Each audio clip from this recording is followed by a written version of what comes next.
अस्सलाम वालेकुम स्टूडेंट्स। आज हम लोग 7th लेक्चर जो है वो कंडक्ट करवाने जा रहे हैं। आज हमने सेकंड चैप्टर पढ़ना है। ठीक है, पहला चैप्टर जो है वो हम लोग पढ़ चुके हैं, जो था कौमी आमदनी से क्या मुराद है, कौमी आमदनी के मुख्तलिफ तसव्वुरात, उसकी पैमाइश के तरीके, सरमायाकारी, कौमी आमदनी का तवाज़ुन वगैरह वगैरह। ठीक है, ये हमारा पहला चैप्टर था जो कि कंप्लीट हो गया। अब हम लोग स्टार्ट करने जा रहे हैं सेकेंड चैप्टर, जिसे कहते हैं ज़र मतलब मनी। आइए देखते हैं कि हम लोग इस चैप्टर में क्या क्या चीज़ें पढ़ेंगे। तो सबसे पहले है ज़र, कि ज़र किसे कहते हैं, रुपया पैसा क्या होता है, कैसे वजूद में आया, इसकी हिस्ट्री क्या है। पहले ज़मानों में आया कि रुपये पैसे होते थे, जिस तरह आजकल हम लोग ATM कार्ड यूज़ कर रहे हैं, कैश यूज़ कर रहे हैं, चेक यूज़ कर रहे हैं। तो क्या ये पहले ज़माने भी ऐसा होता था या कुछ और होता था। ठीक है, तो सबसे पहले ये है कि जब इंसान गारों में रहता होता था, जंगलों में रहता होता था, तब तो रुपये पैसे का तसव्वुर ही नहीं था। मतलब कि पैसे नहीं होते थे। लोग क्या करते थे, जंगलों में से ही अपनी खुराक ढूंढते थे, वहीं पे वो रहते थे। उनका ओढ़ना बिछोना खाना पीना सब कुछ वही होता था। ठीक है, तब फिर एक सिस्टम आया जिसे हम लोगों ने बार्टर सिस्टम का नाम दिया। अब बार्टर सिस्टम क्या होता है? बार्टर सिस्टम से ये मुराद होता है कि चीज़ों के बदले चीज़ों का लेन देन। कि मिसाल के तौर पर तब मतलब पहले ज़माने में पैसा नहीं होता था, लेकिन लोग फिर भी क्या कर रहे होते थे, चीज़ों का तबादला आपस में कर रहे होते थे। तो मिसाल के तौर पर एक बंदा है, उसके पास गंदम है, और दूसरा बंदा है, उसके पास जो है वो सब्ज़ी है कोई। तो वो क्या करता था, गंदम वाले को सब्ज़ी की ज़रूरत होती थी तो वो सब्ज़ी वाले से सब्ज़ी ले लेता था और उसको उसके बदले में गंदम दे देता था। तो इस तरह का सिस्टम जहाँ चीज़ों के बदले चीज़ों का तबादला किया जाता है, उसे हम लोग किस चीज़ का नाम देते हैं? Barter system. लेकिन ये सिस्टम भी बहुत मतलब कम अरसा चला, उसके बाद ये सिस्टम फेल हो गया। क्योंकि मतलब इसमें यह भी हो सकता है ना कि जिन लोगों को हो सकता है जो सब्ज़ी वाला था उसको गंदम की ज़रूरत ना हो, उसको चावलों की ज़रूरत हो, या उसको किसी और चीज़ की ज़रूरत हो, या जो सब्ज़ी वाला है उसको गंदम की ज़रूरत नहीं है, या गंदम वाले को सब्ज़ी की ज़रूरत नहीं है। तो इस तरह की कई मुश्किलात थी, जिसकी वजह से हमारा बार्टर सिस्टम जो था वो फेल हो गया। अब हम सबसे पहले इसके बार्टर सिस्टम के फेल होने की वजूहात पढ़ेंगे कि आया ये जो हमारा बार्टर सिस्टम था ये फेल हुआ, तो उसकी वजूहात क्या थी। नीचे आपको दी गई हैं difficulties of the barter system. Barter system की मुश्किलात क्या थी? सबसे पहली है कि ज़रूरत की अशिया की दो तरफ़ा अदम मुताबिकत। वही बात जो मैंने अभी आपको बताई है कि मिसाल के तौर पर एक शख्स जो है वो गंदम पैदा कर रहा है, दूसरा जो है वो कपड़ा पैदा कर रहा है। तो कपड़ा पैदा करने वाला अपनी ज़रूरत जो है वो गंदम की गंदम वाले से पूरी कर लेगा, और गंदम वाला जो है वो अपना कपड़ा जो है वो अपनी गंदम बेच के कपड़े वाले से जो है वो कपड़ा ले लेगा। लेकिन ज़रूरी नहीं है कि जो गंदम बेचने वाला है उसको कपड़े की ज़रूरत है, और कपड़े बेचने जो लेने वाला है उसको गंदम की ज़रूरत है। तो दोनों तरफ जो अशिया की अदम मुताबिकत, मतलब कि उन दोनों में मुताबिकत नहीं पाई जाती थी। मतलब कपड़े वाला कहता है जी मुझे तो गंदम नहीं, मुझे तो चावल चाहिए थे, या मुझे कोई सब्जी चाहिए थी, या मुझे घी चाहिए थी। तो इस वजह से की प्रॉब्लम्स की वजह से जो था बार्टर सिस्टम फेल हो गया। अब दूसरा ये है कि मुश्तरक मेयार कदर का फुकदान, कि बराह रास्ता तबादले में एक ये दिक्कत भी थी कि हमारे पास कोई पैमाना नहीं था जिससे हम मैयर कर सकें।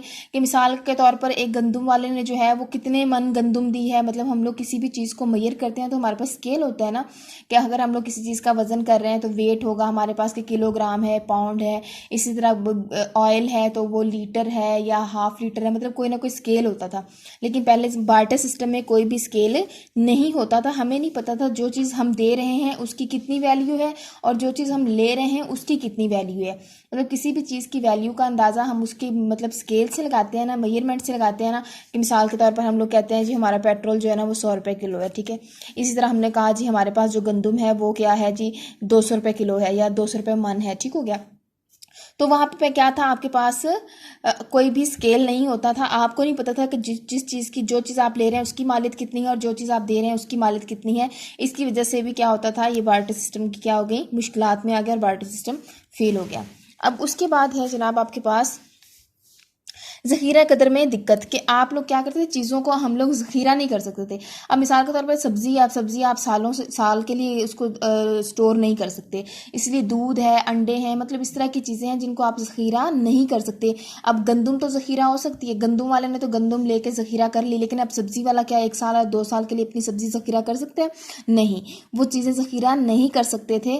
तो इसलिए क्या होता था, lack of store of value, कि उनके पास चीज़ों को ज़ख़ीरा करने की कुव्वत ही नहीं थी। तो इसलिए हमारे पास जो बार्टर सिस्टम था वो फेल हो गया।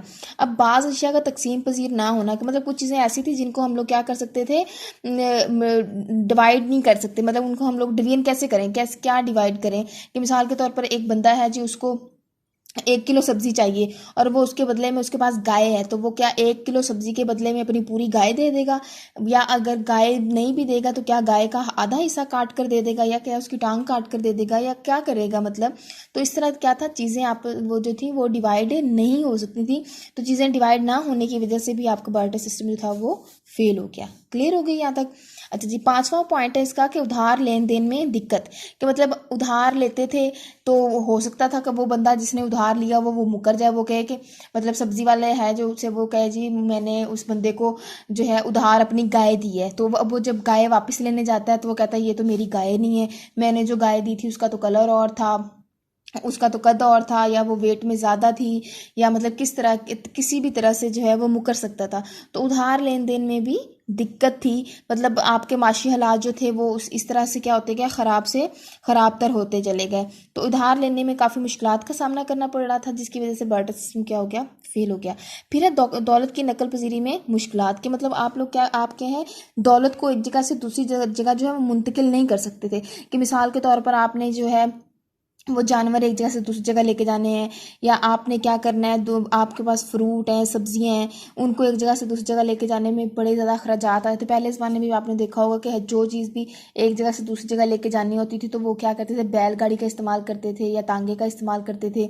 तो वो भी जो थे वो मिकदार में इतने ज़्यादा नहीं थे कि हर बंदा अफोर्ड कर सकता है, लोग पैदल जाते होते थे। तो अब एक मिसाल आप एग्जाम्पल ले लें कि एक बंदे ने कराची से लाहौर जो है वो सब्ज़ी उठा के लेके जानी है, मतलब पुराने ज़माने की बात है ये। तो क्या वो अपनी पूरी सब्ज़ी जो 3 मन या 4 मन की सब्ज़ी जो है वो अपनी कमर पर लाद के जो है वो कराची से लाहौर जो है वो पैदल जाएगा? नहीं। तो इस वजह से दौलत की नकल पजीरी जो थी वो आसान नहीं थी, तो इसलिए आपका बार्टर सिस्टम क्या हो गया, फेल हो गया। फिर है उसके बाद खिदमात के मुआवज़ों की अदायगी में दिक्कत। मतलब क्या है कि जब एक तो लोग काम कर रहे होते थे ना एक दूसरे का, मतलब हम लोग कहते हैं ना जी, अब आजकल के दौर में जिस तरह देख लें, एक डॉक्टर है तो अगर वो आपका इलाज कर रहा है तो आप उसको पैसे दे रहे हैं, एक टीचर है वो पढ़ा रहा है तो आप उसको पैसे दे रहे हैं, आप एक अकेडमी में पढ़ रहे हैं तो आप वो उसको पैसे पे कर रहे हैं, ठीक है, आप दूध वाले को पैसे दे रहे हैं। तो क्योंकि तब तो पैसे नहीं होते थे तो चीज़ें के बदले चीज़ें होती थी ना। तो अब एक मिसाल के तौर पर एक बंदा है उसने आपके बाल काटे हैं, ठीक है, अब उसने आपके बाल काट दिए तो उसके बदले में उसको जो आपके पास सिर्फ गंदुम है और कुछ भी नहीं है, लेकिन वो बाल काटने वाला कह रहा है कि मुझे तो गंदुम चाहिए ही नहीं, तो फिर आप उसको उसके में क्या देंगे, उसका मुआवजा क्या देंगे? ठीक हो गया।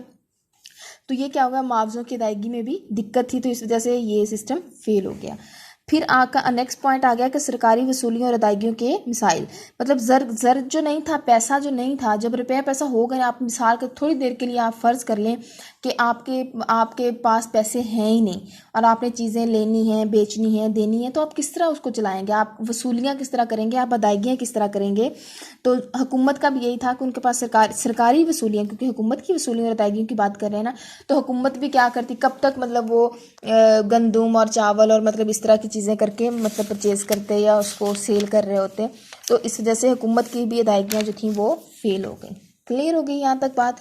ये थे हमारे बार्टर सिस्टम की मुश्किलात के आया कि हमारा बार्टर सिस्टम जो है वो फेल क्यों हुआ। मैंने आपको पहले क्लियर कर दिया कि ज़र कैसे वजूद में आया, मतलब हमने पहले ज़माने में क्या होता था, पैसा नहीं होता था तो चीज़ों का लेन देन कैसे करते थे, चीज़ों के बदले में चीज़ों के लेन देन को हम लोग बार्टर सिस्टम कहते हैं। फिर बार्टर सिस्टम फेल क्यों हो गया, जैसे जैसे वक्त गुजरता गया ये सिस्टम फेल होता गया। इसके फेल होने की वजूहात मैंने आप लोगों को बता दी कि अशिया के दो तरफा अदम मुताबिकत है, मुश्तरका मेयार कदर का फुकदान है, ज़ख़ीरा दौलत में दिक्कत है, अशिया तकसीम पजीर नहीं हो सकती, उधार लेन देन में दिक्कत है, दौलत को एक जगह से दूसरी जगह ट्रांसफ़र नहीं किया जा सकता, मुआवज़ों की खिदमात जो हैं उनकी अदायगी में दिक्कत है, सरकारी वसूलियाँ और अदायगियाँ हैं उनमें दिक्कत है। तो ये सारी चीज़ें जो थी मिलकर उन्होंने इस सिस्टम को क्या कर दिया, फेल कर दिया। ठीक है, ये आज का आपका टॉपिक है। अगर इसमें से आपको कोई चीज़ नहीं समझ आएगी तो आप मुझसे पूछ लीजिएगा। नेक्स्ट टॉपिक जो हम पढ़ेंगे इसको आप लोग, जो नेक्स्ट टॉपिक होगा उसको आप लोग एक दफ़ा घर बैठ के देख लीजिएगा कि ज़र कैसे वजूद में आया। ठीक हो गया, तो ये टॉपिक जो है हम लोग नेक्स्ट लेक्चर में डिस्कस करेंगे। Good luck. अगर कोई चीज़ समझ नहीं आई तो काइंडली आप लोग मुझे मैसेज कर सकते हैं।